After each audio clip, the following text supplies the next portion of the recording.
اولاً تھوڑا سا میں یہ 12ویں شریف کے بارے میں عرض کر دوں کہ جیسے ہی میلاد مصطفیٰ صلی اللہ علیہ وسلم کا مہینہ آتا ہے اور مسلمان اس مہینے میں خوشی منا کے اللہ تبارک و تعالیٰ کی بارگاہ میں درجات کی بلندی کا سامان کرنے کا ارادہ کرتے ہیں تو شیطان کو بہت تکلیف ہوتی ہے، اور شیطان نہیں چاہتا کہ مسلمان اپنے نبی سے اظہار محبت کے ذریعے اللہ تعالیٰ کا مزید قرب حاصل کریں، تو سینکڑوں قسم کے وسوسے ہمارے ذہن میں ڈالنے کی کوشش کرتا ہے۔ بھئی خوشی کیوں مناتے ہیں، جھنڈے کیوں لگاتے ہیں، لائٹنگ کیوں کرتے ہیں، جلوس کیوں نکالا جاتا ہے، یہ کہاں سے ثابت ہے؟ کیا نبی کریم صلی اللہ علیہ وسلم نے ایسا کیا؟ کیا اس کا حکم دیا تھا؟ کیا خود صحابہ کرام نے ایسا کیا؟ کبھی کہتے ہیں صحابہ کرام ہم سے بڑھ کے عاشق رسول تھے، بتاؤ اگر کرنا ہوتا تو وہ کرتے، ہم کیوں کریں؟ تو اس طرح جب وہ پیدر پہ کویسچنز آتے ہیں، اور بات وہی ہے جو میں نے پہلے آپ کی خدمت میں عرض کی کہ ہمارے پاس ذہن میں دفاعی مواد تو موجود ہی نہیں ہوتا، وہ دلائل موجود نہیں ہوتے جس کی وجہ سے ہم سامنے والے کو قائل کر سکیں۔ تو بچے اولاً آتے ہیں گھر والوں کے پاس، جب وہاں سے کچھ نہیں ملتا تو وہ جاتے ہیں کسی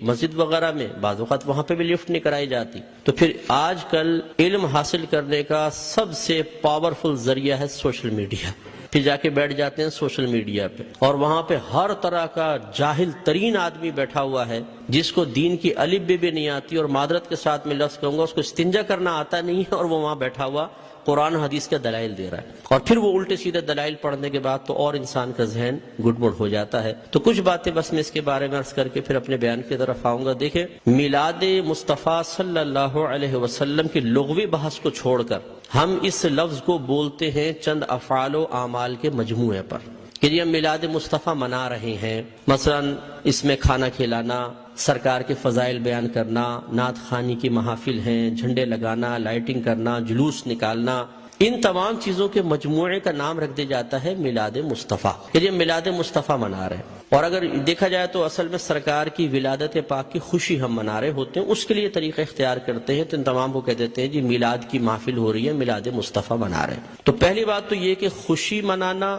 اور خوشی کا اظہار کرنا، یہ دونوں چیزیں قرآن کے حکم سے ثابت ہیں۔ اللہ تعالیٰ فرماتا ہے قل بفضل اللہ وبرحمتہ فبذلک فلیفرحوا، اے حبیب کریم صلی اللہ علیہ وسلم آپ ان لوگوں سے فرما دیجئے کہ اللہ کے فضل اور اس کی رحمت پر چاہیے کہ خوشی کا اظہار کریں۔ کہنے والا کون ہے؟ اللہ تبارک و تعالی۔ اور اگر میں آپ سے پوچھوں کہ اللہ کا سب سے بڑا ہم پر کیا گیا فضل کیا ہے اور اس کی نازل کردہ رحمت کیا ہے، تو ہر مسلمان بے اختیار کہے گا کہ ہمارے نبی کریم صلی اللہ علیہ وسلم سب سے بڑا اللہ کا فضل، سب سے بڑی اللہ کی رحمت کہ ہمارے سرکار کے قدموں سے ہمیں قرآن ملا ہے، ایمان ملا ہے، حتیٰ کہ اللہ تبارک و تعالیٰ نے اپنی معرفت بھی اس وقت تک چھپا کر رکھی جب تک اپنے حبیب کو ظاہر کرنے کا ارادہ نہ فرمایا۔ حبیب کو ظاہر کیا اور پھر اپنی معرفت ہم تک پہنچائی، تو ہم نے تو اپنے نبی کے ذریعے سب کچھ پایا، تو آپ سے بڑھ کر فضل اور رحمت اور کیا ہوگا؟ اور خود اللہ تعالیٰ فرما رہا ہے کہ مسلمانوں کو چاہیے، اے حبیب ان سے فرمائیے۔ یقینی سی بات ہے کہ کافر کو تو مکلف نہیں بنایا جا رہا نا، مخاطب مسلمان ہی ہوں گے، کہ مسلمانوں سے کہیے کہ اللہ کے فضل اور اس کی رحمت پر چاہیے کہ خوشی کا اظہار کریں۔ اور دوسری آیت میں فرمایا وَأَمَّا بِنِعْمَةِ رَبِّكَ فَحَدِّثْ، اور اپنے رب کی نعمت کا خوب چرچا کرو۔ حدث تحدیث سے نکلا ہے۔ تحدیث کا مطلب ہوتا ہے اللہ تعالیٰ کی کسی عطا کردہ نعمت کو کسی کے سامنے ظاہر کرنا، چاہے وہ قول سے ہو، جیسے ہم کہتے ہیں جی اللہ کا بڑا فضل ہے بونڈ لگ گیا، اللہ کا بڑا فضل ہے مکان بنا لیا، اللہ کا بڑا فضل ہے میرے بیٹے کی شادی ہو گئی، یہ ہم نعمت کا اعتراف اور اظہار کر رہے ہوتے ہیں۔ اور اسی طریقے سے مختلف اعمال و افعال سے بھی بعض اوقات تحدیث نعمت ہوتی ہے۔ ایک دفعہ ایک صحابی نبی کریم صلی اللہ علیہ وسلم کی خدمت میں آئے، جو پھٹے پرانے سے تھوڑے کپڑے پہنے ہوئے تھے، مفلوق الحال سے تھے، تو سرکار نے فرمایا کہ کیا تمہارے پاس کوئی مال نہیں ہے؟ عرض کیا رسول اللہ صلی اللہ علیہ وسلم الحمدللہ ہر طرح کا مال ہے، مویشی ہیں، دراہیم ہیں، دنانیر ہیں، باغات ہیں۔ تو سرکار نے شاید فرمایا پھر اللہ کی نعمت کا اثر آپ پر ظاہر ہونا چاہیے، اپنے آپ کو ایسا نہ رکھو بلکہ ایسے لباس پہنو، ایسی عادات و اطوار رکھو، ایسا طور طریقہ رکھو کہ لوگ جان جائیں کہ اللہ تعالیٰ نے آپ کو نعمتوں سے نوازا ہے۔ تو بتائیے کہ جب میلاد مصطفیٰ صلی اللہ علیہ وسلم آئے تو کیا ہمیں اپنے نبی کی اس طرح خوشی کا اظہار نہیں کرنا چاہیے تاکہ یہ ظاہر ہو کہ اللہ تعالیٰ نے ہمیں اپنے نبی کی سب سے بڑی نعمت سے نوازا ہے؟ جب عام دولت کے لیے سرکار نے فرمایا تمہیں اللہ نے دولت دی ہے، اس کا اثر تم پہ ظاہر ہونا چاہیے، اس نعمت کا اثر ظاہر ہونا چاہیے، تو بتائیے کہ جب میرے سرکار تشریف لائے اس نعمت کا اظہار کیوں نہیں چاہیے؟ تو یہ دونوں چیزیں قرآن سے ثابت ہے، تو خوشی منانا اور نعمت کا اظہار کرنا، جب اللہ تعالیٰ نے اس کا حکم دے دیا، اجازت دے دی،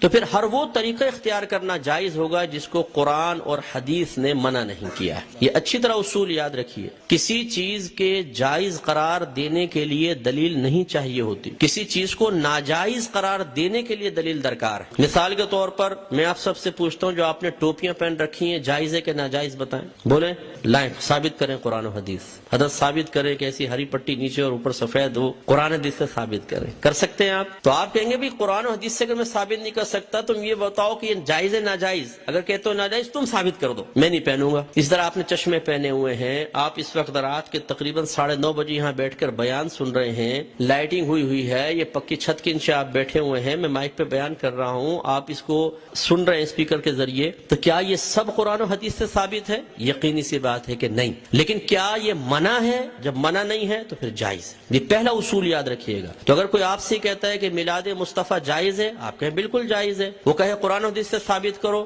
آپ کہیں کہ چلو میں بعد میں بولتا ہوں، پہلے تم یہ بتاؤ کہ ناجائز ہے، یس تو تم ثابت کرو۔ کوئی ایک آیت لا کر ایسی بتائیں، کوئی حدیث جس میں اللہ یا رسول نے فرمایا ہو کہ میلاد مصطفیٰ نہ مناؤ، اور جب اللہ تعالیٰ اس کے رسول منع نہ کر رہے ہوں تو پھر آپ اور میں کون ہوتے ہیں منع کرنے والے؟ بعض کہتے ہیں کہ جی سرکار نے ایسا نہیں کیا، صحابہ کرام نے نہیں کیا، نہ اس کا حکم دیا۔ یاد رکھیں یہ بھی کوئی قاعدہ ضابطہ نہیں ہے کہ اللہ کے نبی حکم دیں تو ہم کریں، حکم نہ ہو تو نہیں کر سکتے۔ صحابہ کرام کریں تو ہم کر سکتے ہیں، صحابہ کرام حکم دیں تو ہم کر سکتے ہیں، ورنہ نہیں کر سکتے۔ یہ کوئی ضابطہ قاعدہ نہیں ہے۔ اصل چیز وہی ہے جو میں نے آپ کو بتائی کہ اگر اللہ تعالیٰ اس کے رسول نے منع کیا ہے تو منع ہوگا، اور اگر منع نہیں کیا تو بالکل جائز ہوگا۔ اب میں اس کی آپ کو تھوڑی سی مثالیں بتاتا ہوں۔ دیکھیں آپ کی مسجدوں پہ گنبد اور مینار بنتے نہیں بنتے؟ آپ پوچھیں، کویسچن کریں، ہر مکتب فکر کی عبادت گاہ کے اوپر گنبد اور مینار ہیں، کیا اللہ کے نبی نے اس کا حکم دیا تھا؟ صحابہ کرام نے حکم دیا؟ یا اللہ کے نبی نے بنائے، یہ صحابہ نے بنائے؟ نہیں، یہ بہت بعد کی ایجادات اور ہر مسجد کے اوپر ہیں۔ یہ کیسے بدعت اور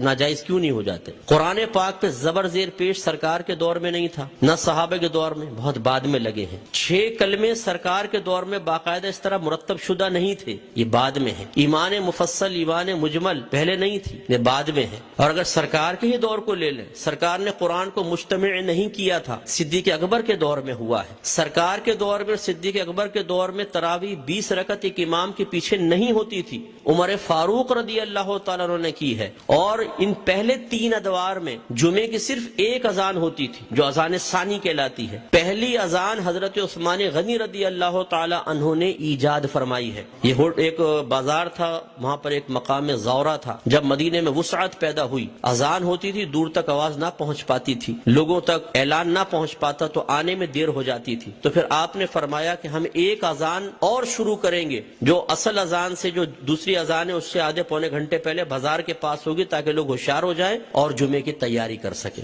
ہر مکتبہ فکر جو جمعہ پڑھتا ہے وہ پہلی اور دوسری دونوں اذانیں دیتا ہے۔ وہاں یہ کویسچن کیوں نہیں پیدا ہوتا کہ جب اللہ کے نبی نے نہیں کیا تو پھر حضرت عثمان غنی نے کیسے کر لیا؟ اس کا مطلب ہے جب ضرورت پیش آتی ہے تو یہ اللہ کے نبی کی تعلیم ہے، خود صحابہ کرام نے ہمیں تعلیم دی ہے کہ آپ کسی بھی ایسی چیز کو شروع کر سکتے ہیں کہ جس کو اللہ تعالیٰ اس کے رسول نے منع نہیں کیا ہے۔ اسی طرح مدارس کا قیام آپ دیکھ لیں، ان میں سلیبس ہم نے رکھا ہوا ہے۔ اور اسی طرح میں آخری بات بس یہ مثال دیتا ہوں، ہر مسجد میں جماعت کے کچھ اوقات مقرر ہوتے ہیں، فجر اتنے بجے، ظہر اتنے بجے، عصر، مغرب، عشاء۔ کیا نبی کریم صلی اللہ علیہ وسلم نے حکم دیا تھا کہ اس وقت جماعت کرو؟ صحابہ کرام نے نہیں، ہم نے اپنی سہولت کے اعتبار سے کیا ہے۔ اور یہ ایک اعتراض کا بہت بڑا جواب بھی بن سکتا ہے۔ لوگ کہتے ہیں کہ آپ یہ 12ویں کا ہی انتخاب کیوں کرتے ہیں، یہ بتائیں۔ اپنے پاس سے دن خاص کر لینا صحیح نہیں ہے، اپنے پاس سے دن خاص کر لینا صحیح نہیں ہے۔ تو یہاں یہ میں آپ کو سمجھا دوں کہ کسی ایک چیز کو دوسری چیز کے ساتھ خاص کرنا 2 طرح کا ہوتا ہے۔ اللہ تعالیٰ اس کے رسول نے خاص کیا تو اسے کہتے ہیں تخصیص شرعی،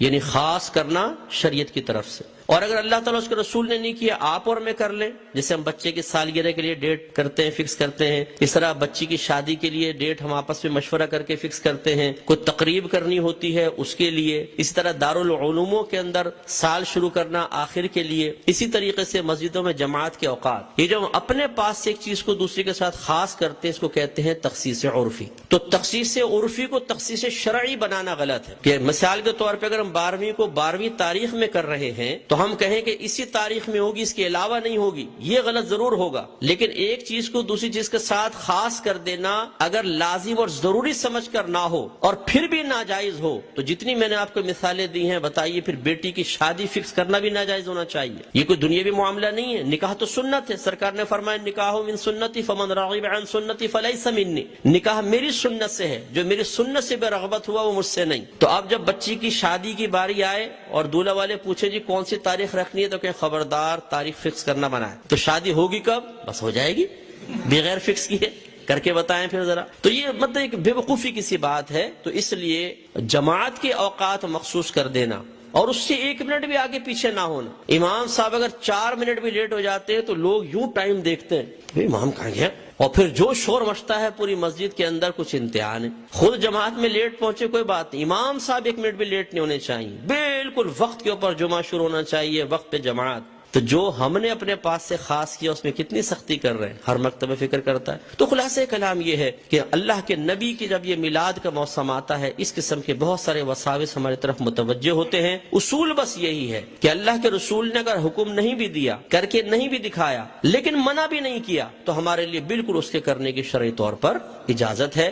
اگر حکم کا انتظار کریں تو پھر ہر چیز کے اندر غلام کو حکم کا انتظار کرنا چاہیے. اور جب اب حکم ڈھونڈنے کی کوشش کریں گے تو کاروبار زندگی رک جائیں گے. ہزارہ چیزیں ایسی ہیں جن میں سرکار کے احکام موجود نہیں ہیں. تو بس اصول شرعی یہ ہوتا ہے کہ جہاں سرکار کا حکم موجود نہ ہو، خاموشی اختیار فرمائی ہو، منع نہ کیا ہو، یہ اس کے جائز ہونے کی دلیل ہوتا ہے. تو میلاد مصطفیٰ منائیے. الحمدللہ جنہوں نے یہ کیا ہے انہوں نے فیض پایا ہے. ابو لہب جیسا شخص آپ جانتے ہیں کافر تھا، سرکار کا چچا تھا، کافر شخص تھا اور بدترین کافر، دشمن اسلام. لیکن جب اس کی لونڈی ثویبہ نے آ کے خوشخبری دی کہ مبارک ابو لہب تیرے ہاں بھتیجا پیدا ہوا ہے، اس نے ہمارے نبی کی خوشی میں آزاد نہیں کیا تھا، اپنے بھتیجے کی خوشی میں کیا تھا. لیکن وہ بھتیجا تھا تو اللہ کا نبی. تو اللہ تبارک و تعالی نے اس کو اس برکت سے نوازا کہ جب اس کا انتقال ہوا اور یہ جہنم میں گیا ہے، اس کے خاندان والوں میں سے کسی نے اس کو خواب میں دیکھا تو پوچھا کہ ما فعل اللہ بکا، اللہ تبارک و تعالی نے تیرے ساتھ کیا معاملہ کیا؟ تو اس نے جواب دیا کہ بہت سخت عذاب میں ہوں، لیکن جب میں اس انگلی کو اپنے منہ میں لیتا ہوں کہ جس سے میں نے اپنی لونڈی کو آزاد کیا تھا، تو اللہ تبارک و تعالی اس سے پانی جاری فرما دیتا ہے. تو شیخ عبدالحق محدث دہلوی رحمۃ اللہ علیہ فرماتے ہیں لوگوں غور کرو، ایک دشمن تو ہمارے نبی کی خوشی منا کر جہنم میں راحت پائے، تو پھر ہم اگر اپنے حبیب کا میلاد منائیں، ان کی خوشی منائیں، تو کتنی راحت پائیں گے. اور جب میرے سرکار صلی اللہ علیہ وسلم پیدا ہوئے تو خوشی تو اللہ نے بھی اس کا اظہار فرمایا، خوشی کا اظہار فرمایا، انعامات دیے، مبارکبادیں ہوئی. آپ تاریخ اٹھا کے پڑھیں، جب میرے آقا صلی اللہ علیہ وسلم کی ولادت ہوئی، ہر پرندے اور ہر جانور نے ایک دوسرے کو مبارکباد دی ہے کہ ہمارے نبی پیدا ہو گئے. فرشتے ایک دوسرے کو مبارکباد دے رہے تھے، حدیثوں کے اندر موجود ہے، فرشتے مبارکباد دے رہے تھے. اور اس زمانے میں جتنی حاملہ عورتیں تھیں اللہ تبارک و تعالی نے سب کو بیٹوں سے نوازا. اور وہ قحط سالی کا دور تھا، لیکن جب میرے آقا صلی اللہ علیہ وسلم پیدا ہوئے تو عرب کہتے ہیں کہ اتنی فصلیں ہوئیں، اتنا چارہ ہوا، اور ہمارے اونٹ چارہ کھا کھا کے اتنے موٹے ہو گئے کہ ہمیں خوف ہوا کہ شاید یہ چربی کی شدت سے پٹ پڑیں گے. اتنا اللہ نے نعمتوں سے نوازا ہے. تو خلاصہ کلام یہ ہے کہ میرے آقا صلی اللہ علیہ وسلم کی میلاد مصطفیٰ منانا یہ بہت بڑی سعادت کی بات ہے. وسوسوں سے قطع نظر خوشی کے ساتھ میلاد مصطفیٰ منائیں، انشاءاللہ برکت حاصل ہوگی.